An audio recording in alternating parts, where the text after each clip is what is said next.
আলহামদুলিল্লাহ, এতক্ষণে আপনারা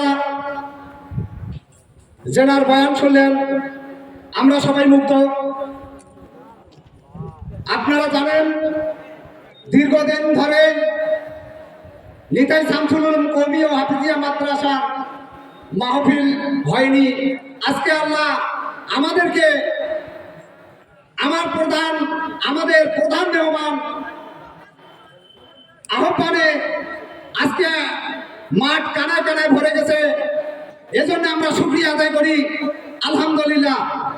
এবারে আমি সংক্ষিপ্ত বক্তব্য রাখার জন্য বিনীতভাবে আহ্বান করছি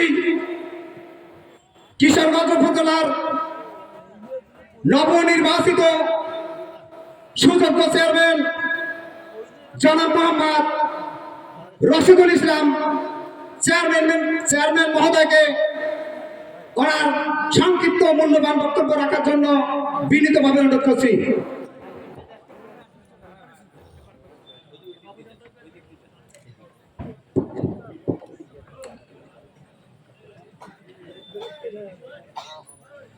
আলহামদুলিল্লাহ, ইন্নাল হামদুলিল্লাহ ওয়াস সালাতু ওয়াস সালামু আলা রাসূলিহিল কারীম আম্মা বাদ। আউযু বিল্লাহি মিনাশ শাইতানির রাজীম। বিসমিল্লাহির রহমানির রহিম। শামসুল উলুম কওমি হাফিজা ও এতিমখানা মাদ্রাসার উদ্যোগে 25তম তাফসীরুল কুরআন মাহফিলের সম্মানিত সভাপতি, মঞ্চে উপস্থিত আছেন মাহফিল ইন্তেজামিয়া কমিটি, বিভিন্ন স্থান থেকে আসা আমন্ত্রিত ওলামায়ে কেরামগণ, আমার সামনে উপবিষ্ট ইসলাম প্রিয় দাদা চাচা ভাইয়েরা ও পদ্মার আড়ালের মা ও বোনেরা, সকলের প্রতি রইল আমার সালাম। আসসালামু আলাইকুম ওয়া রাহমাতুল্লাহি ওয়া বারাকাতুহু। আপনারা সকলে ভালো আছেন?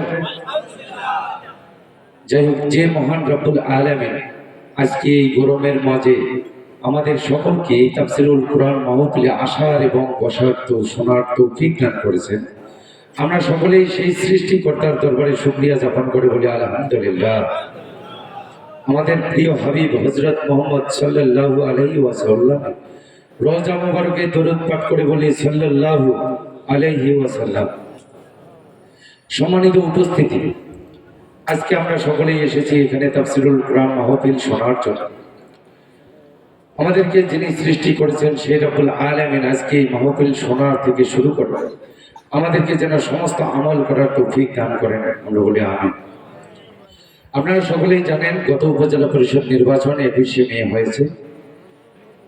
আপনাদের দোয়া, আপনাদের ভালোবাসা এবং আপনাদের মূল্যবান ভোটে আমি নির্বাচিত হয়েছি। আপনারা এটিও জানেন বিগত কয়েক বছর থেকে আমি মসজিদ মাদ্রাসার ইতিমখানায় আমার ব্যবসায়িক যে অর্থায়ন আমি উপার্জন করি, এখান থেকে আমি যতটুকু পারি সহযোগিতা করি। তাই আজকে এই মাহফিলে আমি সর্বপ্রথম নির্বাচিত হয়ে আপনাদের এখানে এসেছি।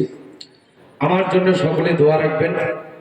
আগামী 5টি বছর আপনাদের দোয়ায় যেন আল্লাহ পাক শরীয়ত অনুযায়ী যেন এই পরিষদ পরিচালনা করার তৌফিক দান করেন। সেই সাথে আমি বিগত দিনে যে কার্যক্রম করেছি, আমি যেন এগুলা আবারও আগামী 5 বছর আল্লাহ পাকের রহমত আপনাদের দোয়ায় যেন আমি সম্পূর্ণ সুষ্ঠুভাবে পরিচালনা করতে পারি, এই আশা ব্যক্ত রেখে আপনাদের সকলের সুস্বাস্থ্য ও দীর্ঘায়ু কামনা করে আমি আমার বক্তব্য এখানেই শেষ করলাম। আসসালামু আলাইকুম ওয়া রাহমাতুল্লাহি ওয়া বারাকাতুহু।